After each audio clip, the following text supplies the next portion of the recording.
तीन दोस्त एक शांत पहाड़ी गांव में घूमने के इरादे से पहुंचे। गांव छोटा था, पर वहां की एक बात मशहूर थी, वो जंगल मत जाना। गांव वाले कहते, उस जंगल में जो गया वो लौटा नहीं। कभी कभी सिर्फ उसकी आवाजें लौटती हैं। तीनों दोस्तों ने इसे एक अफवाह समझा और अगले दिन सुबह ही जंगल में घुस गए। शुरुआत में सब कुछ सामान्य था, हरे भरे पेड़, पक्षियों की आवाजें, ठंडी हवा।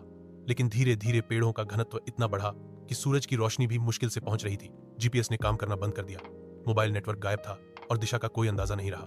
तभी एक झटका लगा, एक दोस्त अचानक लापता हो गया। बाकी दो ने मिलकर ढूंढना शुरू किया, लेकिन वो ऐसे गायब हुआ जैसे कभी था ही नहीं। आवाजें आती थीं, पर कहीं कोई नहीं था। एक पुरानी टूटी झोपड़ी दिखी और उसमें बैठा था एक बूढ़ा आदमी। उसकी आंखों में कुछ ऐसा था जो डर पैदा कर देता था। उसने सिर्फ इतना कहा, इस जंगल में जो आता है वो खुद से मिलने आता है, लेकिन सब खुद को पहचान नहीं पाते। अगली सुबह जब आंख खुली तो सभी दोस्त गांव के पास एक पेड़ के नीचे पड़े थे। किसी को याद नहीं था कि क्या हुआ, लेकिन हर किसी के चेहरे पर गहरी सोच और खामोशी थी। उनकी आंखों में अब वो चमक नहीं थी जो कल थी। कुछ तो बदल चुका था। सीख, कभी कभी सबसे बड़ा डर वो होता है जो हमारे भीतर छुपा होता है, और असली रहस्य हमारे अंदर ही होता है, बाहर नहीं। इरा फिर लाइक सब्सक्राइब नहीं किया?